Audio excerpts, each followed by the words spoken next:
I was 8, 9 years old when in 1930 when he came to power. I was thrown out. I was arrested on a Friday. They said you're going to be right back, me and my mother. Come to the police station, we come right back. We want to ask you some questions. But we never went back home. Just the clothes we were wearing. That's why they sent us first from this out the city, the big city Leipzig. They were all the shoes, and then over the border to Poland. Okay, fine. And then, like, where'd you? My mother was together with me in Poland, and in Krakow. Then we moved to, when they were going to make a ghetto in Krakow, so we moved to a small city of Tarnów, about 2 hours away. And there I had to report every other week to the employment office. Not to get the job, but to let them know that I'm here. And one day they went to the office, on the employment office, and the truck was outside the 1940, and they took me to the concentration camp. Right, so they all were just the clothes I had on. 142. I saw it last time I saw one in 41. I got the all up. You know what the all up means? All up, how do you explain? Like you get a vacation, you don't get paid. They give when crazy, they give a weekend off. Furlough, like a furlough. Okay, fine. Like a furlough for weekend. That's it. In 41 I seen the last time. In 42 they took all the people from all over the city but to Auschwitz, and I never heard of them. Smuggled themselves. See, Poland gave out a law. Anybody is not in Poland for 10 years is stateless. And in Germany, all the Jews want to leave Germany. In order to leave, you need a valid passport. He was a prisoner of war, so he remained in Germany. He never went back to Poland after the First World War. So as he went to the border, the Polak did not get in, and the German didn't go back. He got stuck on the border for a few days. And meanwhile, they took me and my mother and sent it over to Poland. So the only thing was good because he went back to the city, to Germany, and he put some package of clothes together and sent it to Poland to us. Otherwise, we had no other clothes. That's what we were wearing. And the German followed to Belgium. He ran away to France. The German ran into France. So wherever he ran, they followed him. So he got caught, and it was like in France, 42 all the Jews they sent to Auschwitz and everything. 6:30 or 7 o'clock, summer, winter, he had to go outside in an open place. They had pipes with holes, and the water came out. Summer, winter, and no towel. You had to wash yourself up, and use the shirt, the back shirt to dry yourself up. And then just stand up in appel. You stand you know what appel means? You stand in line like soldiers. They lined out and they counted you. Okay, fine.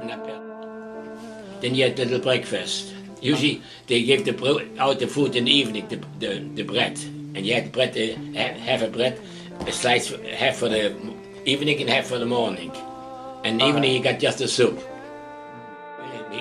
Digging holes, carrying trees, making foundations, mixing cement with the wheelbarrows, unloading trucks with wood, coals, and food, potatoes, cement, bricks, everything for the construction.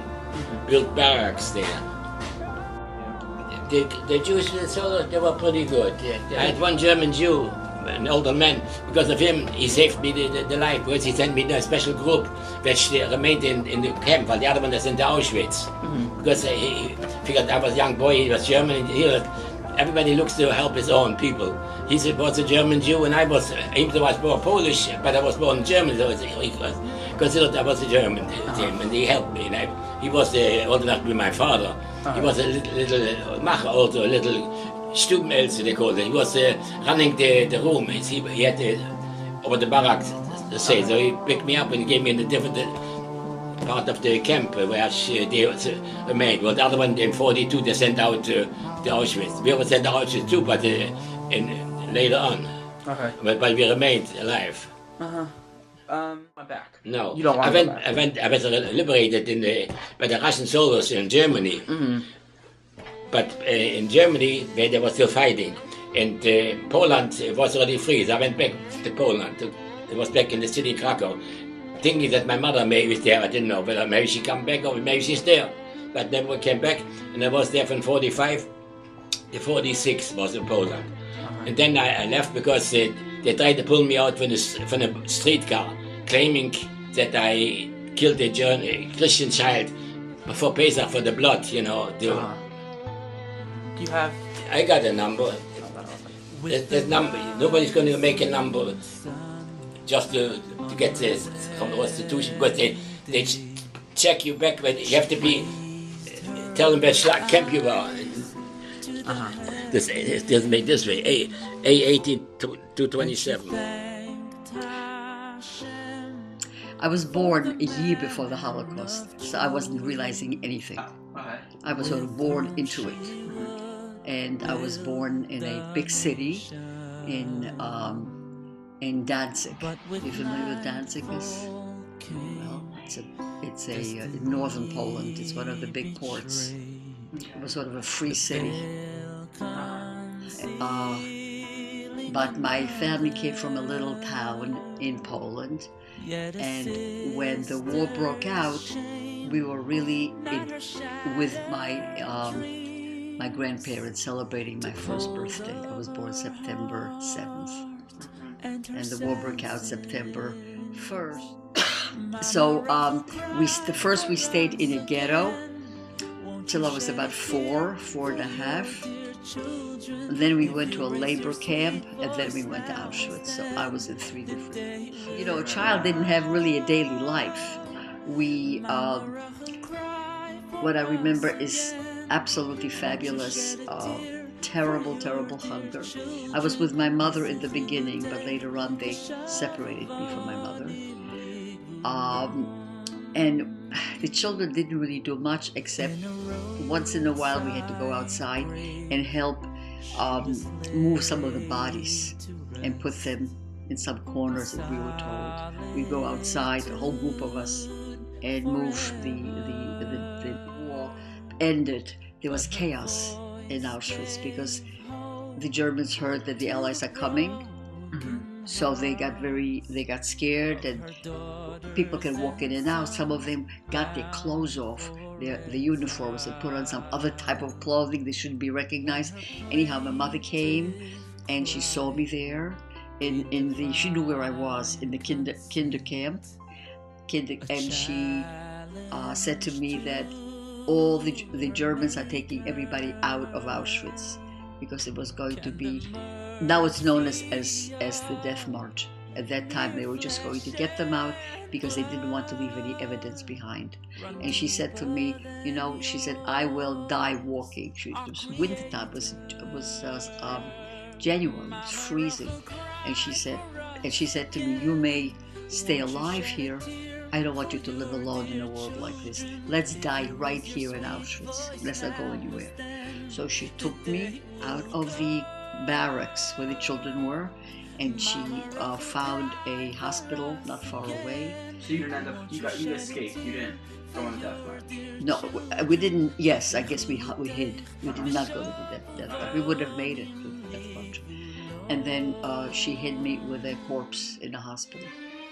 And I stayed with she covered up the corpse in such a way where I wasn't visible, and she must have taken another corpse, and we stayed there until all the Germans left. How was that? I don't know. It must have been maybe. A child doesn't have hatred.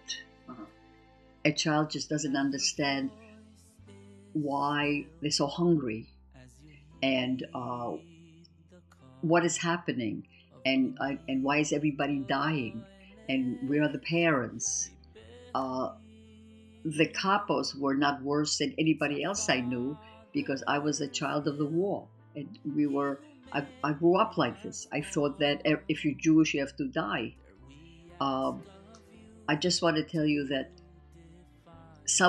one of the surprising thing is, there are very few children survived in Auschwitz. I think there were like 58, 59 children. That's all under the age of 8. Now there were older children, teenagers, but there were very, very few young children. So I just want to tell you that at each step where it was my time to be killed, I somehow survived by pure accident. Like when they on the death march, or I was hidden with a corpse. Before that, they had taken all of us and they sent us to the crematorium. They undressed us, and we were supposed to go. And somehow, the crematorium, something was wrong. I never found out what it was. either. I thought I was under the impression at that age that they had too many people, and they got the wrong transport, so they sent us back. Other people told me, now I don't, nobody knows what happened, that once or twice in the whole war, in the whole destruction, a crematorium didn't function. Something went wrong. And that transport somehow was saved. One of my transport was saved. All the children who were supposed to die that day went back. And they somehow never managed to take us back again. There was one time. Or when I arrived, on the train from the ghetto in the cattle cars, there was supposed to be no children on that train because they had killed all the children before that. So I arrived to Auschwitz again, a little girl, the only one on the train. And they had no orders to kill children. Most children were killed as soon as they arrived. But I survived because they had no orders to kill me. So again, I made it through the ghetto, the Auschwitz and so forth. Each time there was a place where most kids didn't make it. Pure miracle, by accident really, just accident. I made it through that. Counted you every morning, they called it appel. I heard it by other names too. And they would just shoot people right. You never know if you'd come back into the barrack.